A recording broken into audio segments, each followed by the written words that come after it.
Good afternoon, my name is Sally Berkery and I'm the Managing Director of CEW UK. I'm really delighted to welcome this afternoon Yasmin-Kate Pattison for the first episode in a series of sessions looking at well-being, stress, mental health and anxiety. With a career spanning 20 years in the beauty industry, Yasmin-Kate is an expert developmental coach who specialises in mental health training, coaching and supports businesses on how to implement a well-being strategy. We'll begin the journey today to understand what mental health is and isn't, the language we use in our daily lives around mental health and how this either builds or breaks down stigma.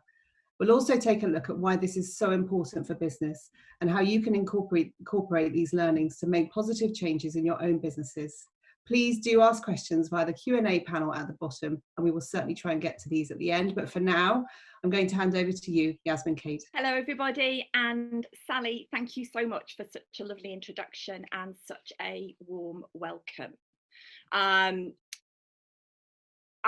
also want to say thank you very much to Carrie and Gillian and the rest of the CEW team for making this mini-series a possibility. And it's a subject that's actually really, really close to my heart, both personally and professionally. And professionally, particularly because it is what I do within my consultancy. I support businesses implement wellbeing strategies, and also I'm a Mental Health First Aid England instructor, and I coach and train other people to be mental health first aiders, as well as running mental health awareness training and personal one-to-one development coaching.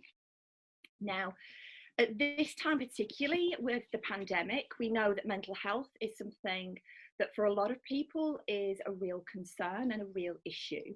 And I know that there are, and research shows us that 1 in 4 adults actually struggles with their mental health in the UK. Now, very interestingly, Mind, the charity partner who are very much about mental health and well-being, have actually reported that during the pandemic, it's showing that 60% of adults in the UK are actually struggling with their mental health and mental well-being. And the Office of National Statistics, who report all the statistics within the UK, have very recently released their figures around anxiety. And the figures around anxiety have actually more than doubled cases during the pandemic.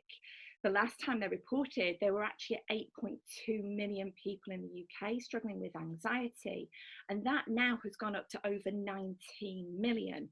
So that's actually nearly 1/3 of our total population in the UK.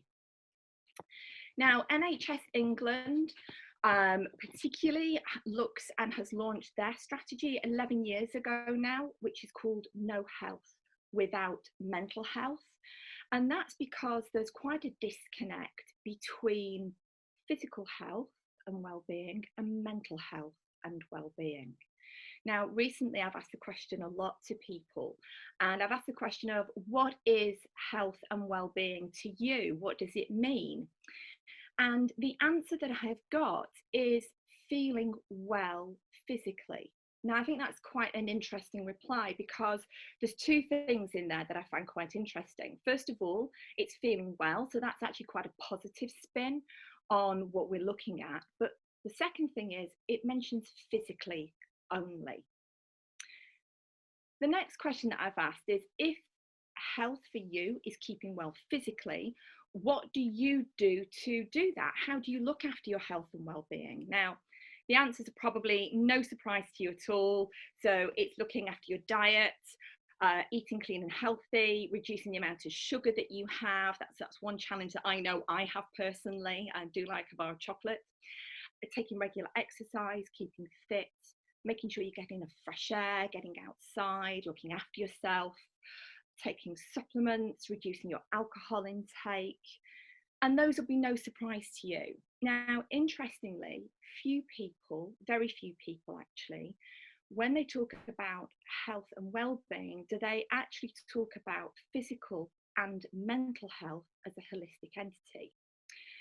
And the very point of the government launch of No Health Without Mental Health was for us to look at our health in a holistic way. NHS England recognises that without looking after our mental and our physical health equally, we actually have no health at all. Now, the word well-being comes up, and it's a word that came up when Sally did the introduction. And it's a word that actually has caused quite a lot of debate, because the term itself, well-being, actually, it sits outside the medical model of health.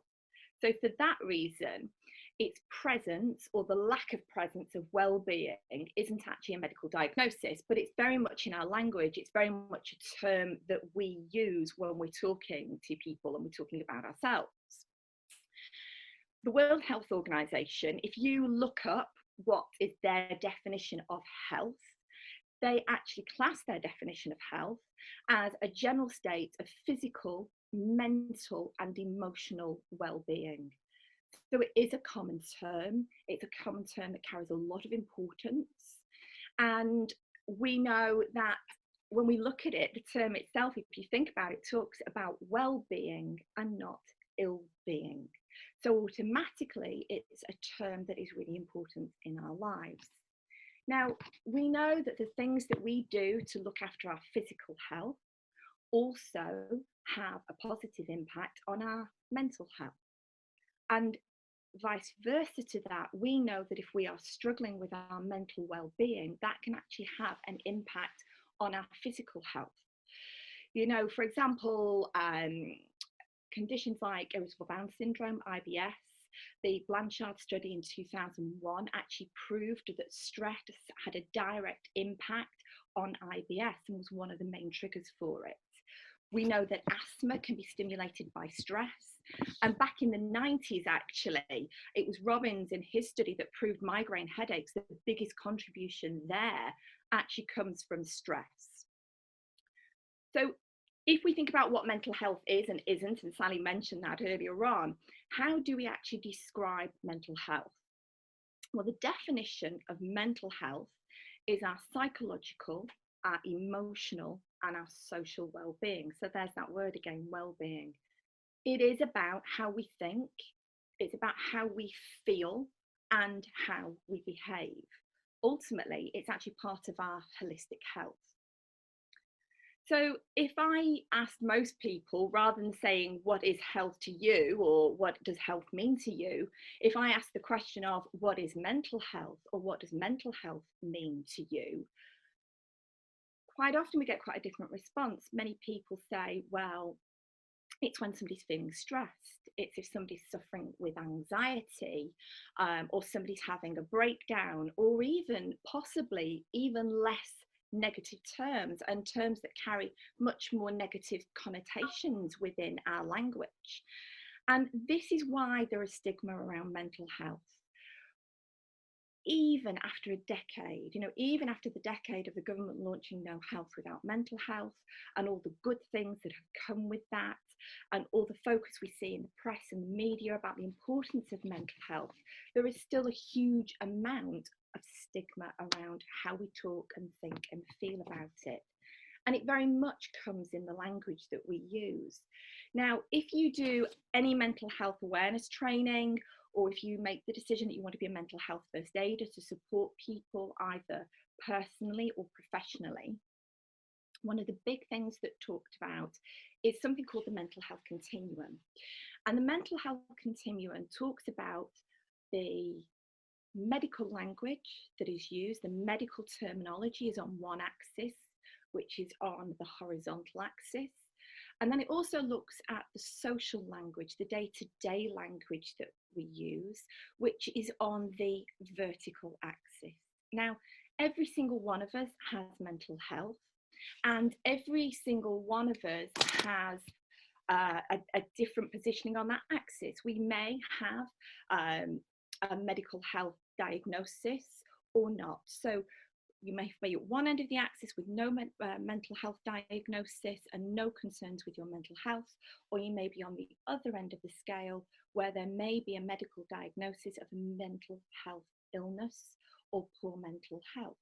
Now, wherever you are on that line, all of us have good days and we all have tougher days. We all have days where we jump out of bed, we feel great, we're upbeat, we're on top form, we feel good about ourselves, we feel good about the world around us. And then we also have those days where we might wake up and we feel what is called a little bit below the line. Those are the days where the alarm goes off in the morning, and I think we've all been there, and we hit the snooze button first time, and then we might hit it again and again, and we actually might hit that snooze button repeatedly. Because the reality is we actually don't want to get out of bed, and we don't want to face the world, because those are the days where we're having tougher days with our mental well-being. Now, if you think about children, not necessarily teenagers, but if you think about children, they generally wake up, they're full of life, they're full of energy, particularly at a weekend when you want to sleep in and have a rest and have a lie in, and they bounce out of bed and they're full of beans and they want to do things, and they've got this great passion and energy for life. Now, think about those days that if you have children, they wake up and maybe they don't feel like that. They don't exude that energy that they do on a normal day, and they might be a little bit quiet. And what I want you to think about now is how you talk to them and the language in which you use. You know, you would ask them, are you feeling okay today? Or are you having a quiet day? A very good friend of mine, they have a term in their household that if she notices that her girls aren't quite on their usual top form, she'll say to them, are you having a bit of a winky wonky day today? Now, that's not a term we can use with adults, or we would use with adults, but what I'm saying here is the language that we use when we talk to children is far more kind and compassionate, maybe, than when we talk to ourselves or talk to our peers. So if you saw that a child was having a tough day and they were a little bit down, think about the things that you would do. You'd put on a favourite TV show, you'd probably sit and watch a cartoon with them, maybe play their favourite music, you'd spend time with them, and you'd connect with them. You'd connect with them in a way that is kind, that is caring, and that is compassionate. How we talk to ourselves when we're having a bad day quite often is very, very different. And also, if we notice maybe one of our peers is having a bad day, we may not even broach the subject with them at all. But if it was a friend, again, we'd probably talk to them in a way as we would do with children. We'd ask them if they're all right. Do they want to talk about it? We'd encourage them and say, well, you know, a problem shared is a problem halved, and talk to me. Within that conversation, they don't necessarily want you to fix anything. They don't want the answers, but what they want to know is that you're there, that you are listening, that they feel important and heard. And after talking, quite often they feel better just by getting something off their chest. So if you see one of your peers potentially in the same way, why would we not do the same thing with them? And that's because of stigma. It's because we feel uncomfortable about having these conversations. We generally feel that if I shared something with you about how I'm feeling, about my mental health, I may be concerned about how you view me. And in reverse, it might be the other way around, that how would I view you if you shared something similar? And that's where that stigma builds, and that stigma actually comes from. A question that's come through is, how do we recognise in employees, particularly in business, because a lot of you that are on the call today are here in business and in HR and have teams, how do we recognise that if somebody in our teams or within the business is actually struggling with their mental health?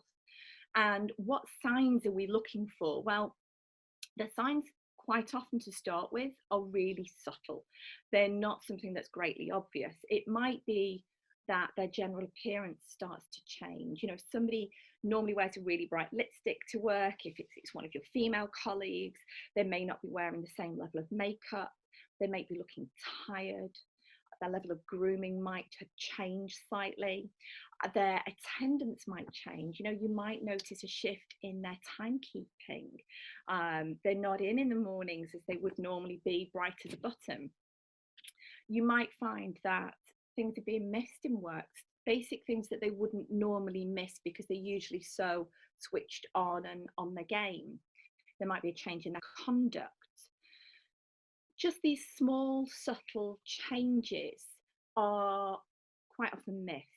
And this is when we need to spot them, because otherwise it can go into deeper issues. There may be performance issues, there may be accidents in work, particularly if they're working in a retail environment. They may not be paying enough care and attention to their own health and safety, or those of others around them.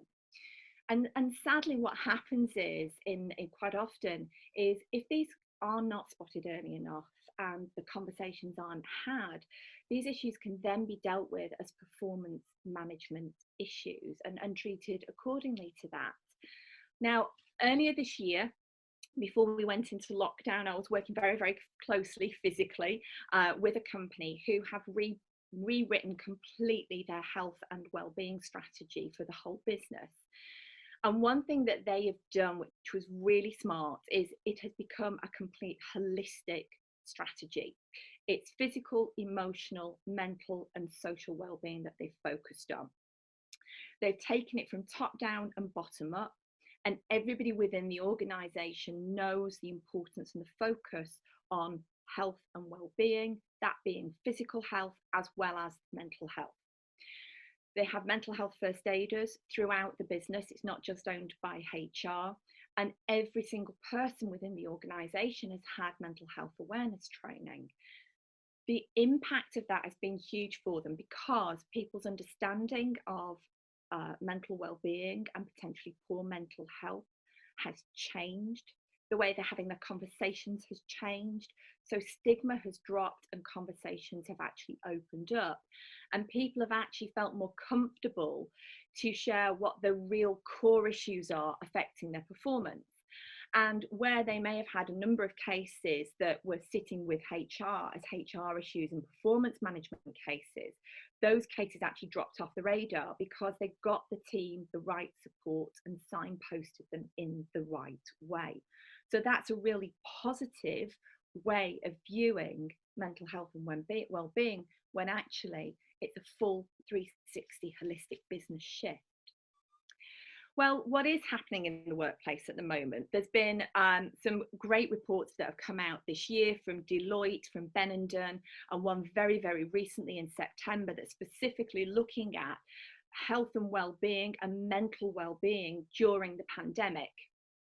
And that has been fascinating. It's a fascinating report to read, because what it looks at is it's studied with over 1,000 recipients. It's interviewed employers and employees, and it's looked at where the main challenges are around mental health in the workplace right now in this current climate. And one of the questions that they asked was, in general, what do you think the main causes for mental well-being deterioration in the workplace are? And the replies will be no surprise to you. The main reply has been around increased workload. That's over 40% of people have said that that has had a direct impact on their mental well-being. Financial concerns, you know, a lot of people have gone into furlough this year and therefore have had their salaries, their income reduced as a result. And then job security and workplace culture. So those were the general things. But then they asked, saying specifically during COVID, what is causing the most stress at work for you during this pandemic? And actually what came up was quite interesting. Over 25% of people said they were concerned around losing their job, because if the business is going to shut, what happens to my job? Will I be laid off? That is massive. But what for me has been really interesting is, and I think it would be a greater percentage if they just had interviewed the retail sector, is over a third of people are concerned about returning to work and being in the workplace for their own health and safety, and how they're protected during the pandemic physically from the virus. And that's huge. Just think about the population of people that we have in our industries and stores. We have area managers and training managers going into stores to see teams, but we have the teams, those beauty advisors that face the general public every single day and try to do their job to the best of their ability.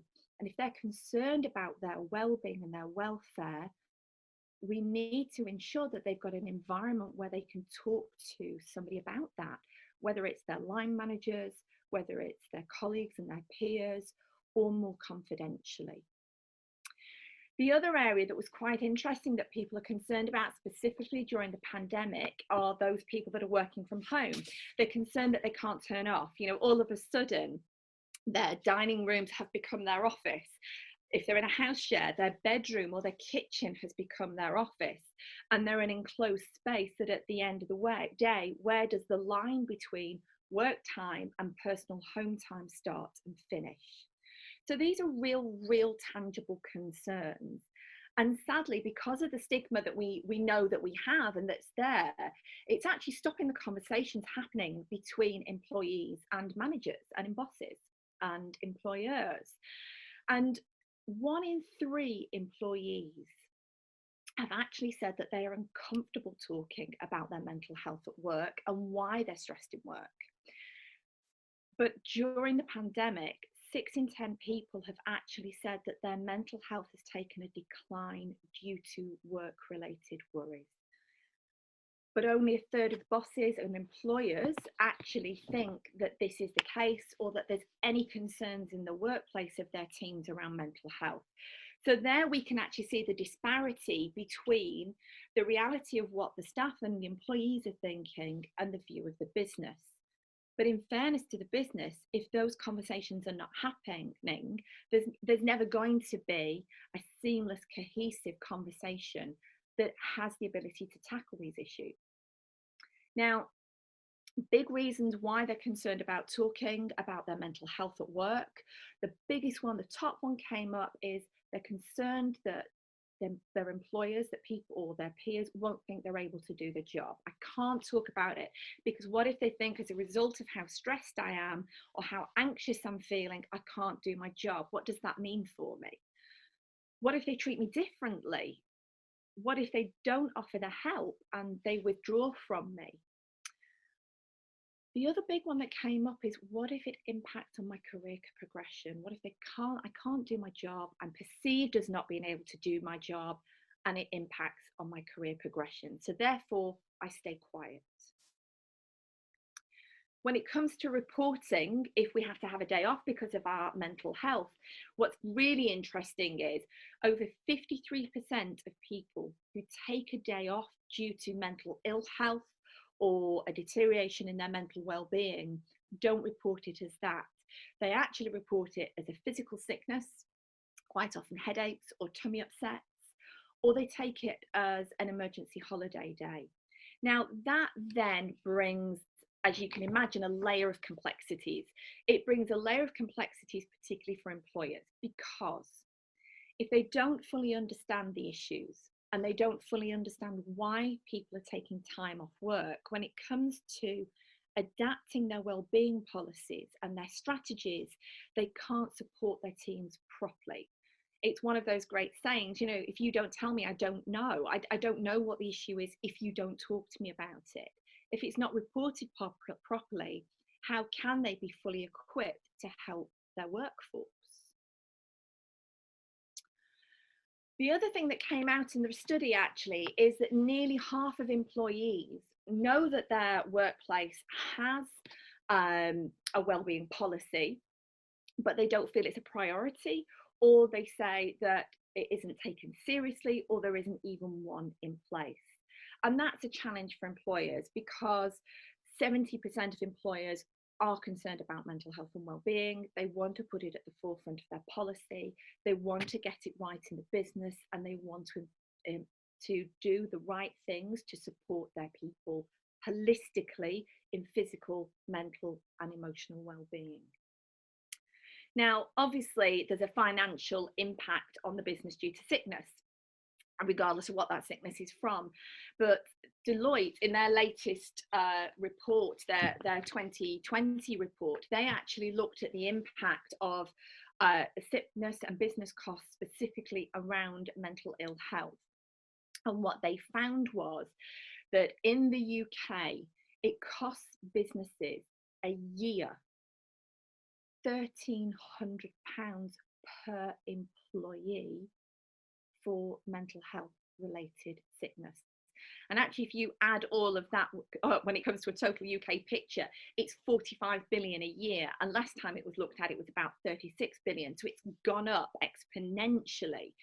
And that's only from recorded mental health sickness. So just think about all those people. If we know that a third of the UK population alone is suffering with anxiety, and that's just one mental health condition, what the real impact on business is on a financial level. Now, I've got a question that's popped up in the Q&A, so let me just have a little look at that. Okay, so what does this mean to bosses in day-to-day terms is one of the questions that comes in. Well, if people are off sick, what that means is, A, you have an employee off on long-term sick, so they're not active within the business. So what else does that mean in terms of impact? Well, either they might need to take on temporary staffing to cover that person not being there, or that role goes uncovered. And if that role then goes uncovered, that workload actually goes on to other people in the team. So what that then does, as we talked about earlier on, it increases everybody's workload and puts additional pressure on everybody else within the business unit. So you're sharing out the workforce, or you're having to take temporary staff. You might have your key players out of business because they're struggling.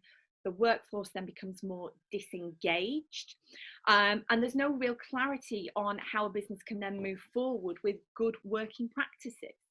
But there is some good news, because we do know from the Deloitte report that 58% of businesses really have mental health as a big priority, and they have proven that for every £1 spent on mental health interventions within the business, that the company gets that back in reduced absenteeism, staff turnover, and presenteeism. So with increased awareness, with the right support structures in place, we can reduce the impact on business as an impact on everybody who remains in the business and still there, for those people that are struggling with their mental health and their well-being, but also on terms of business costs at the same time. Now, I've just had a couple more questions that have popped in here. So I'm going to click answer live on this one. So hopefully that will pop up for you. So if I wanted to talk to somebody and check and see if they're okay, how do I do this and be supportive? Right, well, there's a couple of different ways in which you can do this, and one of them that I'm going to talk to you about is from the Mental Health First Aid England website. So the resource is there if you want to have a little look at it, and we can put it in the resource kit later on for people to share. And that's called Take 10 Together. So if you think there is somebody in your team or one of your peers or colleagues or even, you know, one of your line managers who you just don't think is all right at the moment, you make the time to take 10 minutes together. And what's important about that is you really take 10 minutes with that person. You choose the right setting. You don't do it at your desk. You don't do it at their desk, where you might have email notifications popping up and distracting you. You get rid of the cursed mobile phone, because, you know, the reality is, you know, there's nothing worse than having that mobile phone pinging and buzzing when you're trying to talk to somebody, because you get distracted. And if you're distracted, you're not really connecting with them. Keep the chat positive. Ask questions that allow people to open up and converse. Really listen to them. Think about where you are. Think about your body language. Is your body language open, or are you sitting uncomfortably or cold or screwed up or in an uncomfortable way? Because that really does make a difference. If your body language is open, you are empathetic and you listen, people realize that you're taking them seriously. You know, ask them questions. You know, how are you feeling at the moment is a good question. And it's better than, hey, how are you? How are you feeling right now? Because, you know, or how are you today? Because that's one of those questions actually that we ask automatically. It gets an automatic response of, yeah, I'm fine, thank you, great, how are you? And it closes down conversation. So how are you feeling at the moment? How are you feeling today? It's live and it's real. how long have you felt like this? If you're struggling, how long have you been feeling in this way? Talk to me, tell me a bit more. Do you have anybody that you can go to that you feel can support you, or that you can talk to outside of a work environment? And then, another really important one is, can I do anything to help? Outside of this sort of 10 minutes that we've got now, is there anything that I can do to help you on an ongoing basis? Or is there somebody in work that you can talk to as well? So there's just a few small tips. Now we've got a couple more questions that have come in. Another one that I'm going to answer is, right, so you shared that every pound spent by employees on mental health interventions, they get £5 back. What's the best way to do this to build a better culture so our teams don't think it's a tick box exercise? And that's a really hot topic at the minute, because when we hear people saying, well, yeah, there's a mental health policy, but it's a bit of a tick box exercise. Okay, so what can you do?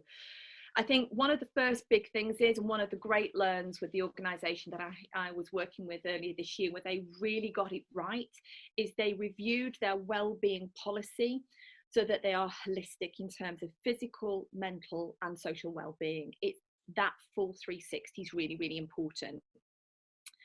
If you can offer, or you have, an employee assistance program, make sure that it's available to everybody. Make sure people know what the telephone number of that helpline is. Make sure that they know it's free and that it's confidential, and that it's available to everybody in the business, whether that's people that are based in an office environment, people that are working from home, that might be working out in the field, and even in the department stores, because they are holistically 100% of your workforce, and therefore every single one of them needs that access to that support of an employee assistance program. It's really important they know it's confidential as well, so that they do feel like that they can talk to somebody and open up. Have you got wellbeing referrals in place that are free? Do you have a HR library where people can access resources? They know where to look for them, and that they can go in and get them whenever they want, because they might not want to come to HR to actually ask the question of where they can get the resources. So is it everything easily and clearly signposted? Have mental health first aiders within your business. Mental Health First Aid England says that to actually really break down stigma and make a change in organisations, we need to have 1 in 10 people in businesses trained as mental health first aiders. So what does that mean in real terms for your organisation and your business? What does that look like? And it really does, any wellbeing policy needs to be a holistic support. It can't just be owned by HR. It has to be owned by everybody in the business structure, from top down and bottom up, as we said earlier on, because for it to be taken seriously, the key players need to be across the board at all levels. And if it's something that you want to discuss further, what that could look like for your organisation, do get in touch with me. I'm happy to take a sidebar conversation and look at that for you. And see where I can support and I can help you if that's possible. We've had a couple more questions come in. One is, I'm going to answer this one live. What role do mental health first aiders play in the business? Well, they are there, and it's a great question. They're there as a support for the people within the business. The idea isn't that they have a constant stream of people coming to their door or coming to their desk and talking to them, as because they're not counsellors. They are there to support, they're there to listen. They're trained on how to deal with any mental first aid crisis that they might see in front of them at that particular time. But also they are critical in signposting. If you come on any mental health first aid training, you leave with a huge manual and resource kit. And in the back of that, there is an A to Z index of every possible different signposting you need for any mental health condition, or for anybody that might need support with their mental well-being, so that they can signpost people in the right way, and hopefully give that person an ear to start with and have the confidence to talk, but also to point them in the right direction. We've had a few more questions come in. Right, this is going to be my last question, because I'm also just really, really conscious of time as well before I pass to the CW team. So a question has come on, as a self-employed person running their own business, what are the best things we can do on a daily basis to keep our mental health in good place?